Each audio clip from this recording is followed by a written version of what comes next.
एक विकारी शब्द है और क्रिया में परिवर्तन किन किन आधारों पर होता है हम लोग देखेंगे। लिंग के आधार पर होता है कि नहीं होता है? होगा। मैं स्कूल जाता हूं और वह स्कूल जाती है, ठीक है। तो जाता है, जाता हूं और जाती है। वचन, वचन के आधार पर जाता है और जाते हैं, ठीक। काल के आधार पर होता है, तो अलग से चैप्टर पढ़ेंगे। काल, सामान्य काल में अलग क्रिया दिखेगी, है ना। और किसमें?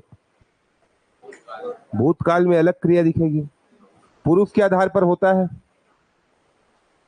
मैं स्कूल जाता हूं और तुम स्कूल, ठीक। पुरुष के आधार पर, ठीक। साथ में वाच्य के आधार पर अलग से पढ़ेंगे हम लोग, वाच्य, है ना। पुरुष के आधार पर परिवर्तन होता है कि नहीं होता है? जाता हूं किसमें? उत्तम।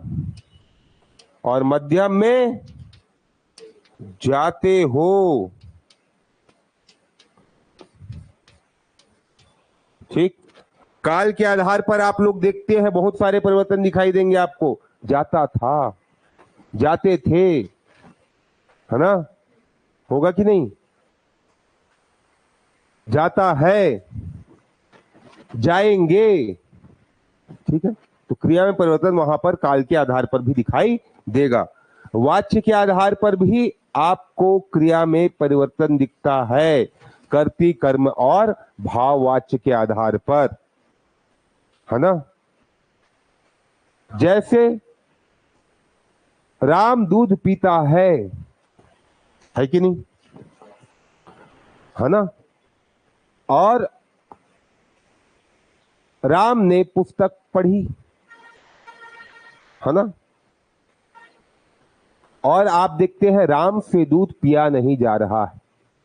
ये तीनों अलग अलग वाच्य में है। यदि हम तीसरा वाच्य देखते हैं, राम से दूध पिया नहीं जा रहा है, लिंग में परिवर्तन कर दो, सीता लिख लो वहां पर, सीता से दूध पिया नहीं जा रहा है ना। और वचन में परिवर्तन कर दो, हम लोगों से दूध पिया नहीं जा रहा है कि नहीं। एक समान रहा हमेशा, कोई परिवर्तन हुआ नहीं हुआ। लेकिन क्या लिंग के आधार पर वहां पर परिवर्तन हो रहा है? नहीं हो रहा है, ठीक है। तो वाच्य के आधार पर भी क्रिया में परिवर्तन होता है। इसी में देखते हैं हम लोग, भाव के आधार पर क्रिया में परिवर्तन होता है कि नहीं होता है? होगा, होता है। जैसे मेरे को आज्ञा देना है उठो, और यदि निवेदन करना है उठिए, है ना, है कि नहीं भाई। यदि आपको आज्ञा लेना है आ सकता हूं, यदि आपको कुछ और मतलब आज्ञा नहीं देना आ रहा हूं, परिवर्तन हुआ। तो भाव के आधार पर भी, जैसे बैठो और बैठिए लिख सकते हो आप। आज्ञा, इच्छा, बैठिए,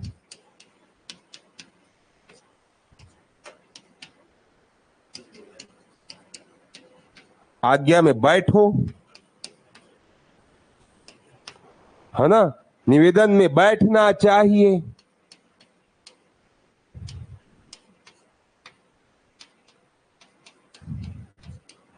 ठीक है। ऐसे परिवर्तन होता है। इसी प्रकार हम लोग देखते हैं कृदंत के आधार पर क्रिया में परिवर्तन होता है कि नहीं होता है।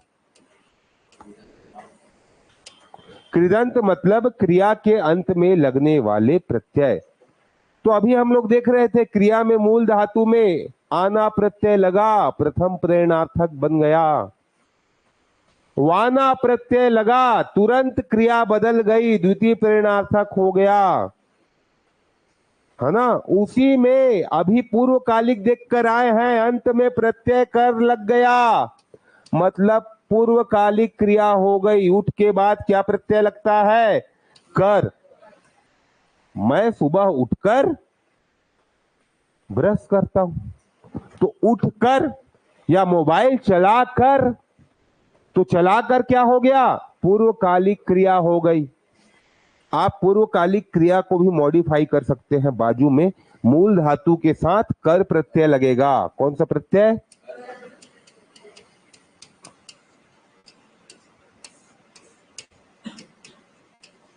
ठीक है। तो क्रिया में कृदंत के अनुसार परिवर्तन होता है। हाँ होता है। अलग प्रत्यय रहेगा तो अलग क्रिया कहलाएगी। जैसे आना, उठ के साथ आना अभी मैं जोड़ देता तो क्या हो जाता? उठाना। और वो कौन सी क्रिया हो जाती? प्रथम प्रेरणार्थक। और यदि वाना जोड़ देता तो द्वितीय प्रेरणार्थक हो जाता। ठीक है। तो प्रत्यय के आधार पर भी क्रिया में परिवर्तन हो रहा था। तो देखो कितनी गिनती है, 1 2 3 4 5 6 7। तो क्रिया में 7 आधारों पर परिवर्तन होता है। अब आपसे बोल दिया क्रिया में इनमें से किनके कारण परिवर्तन होता है, बीच में कारक आ गया तो होता है कारक? नहीं होता है। चलो लिख लो, बाकी फिर बाद में देखते हैं।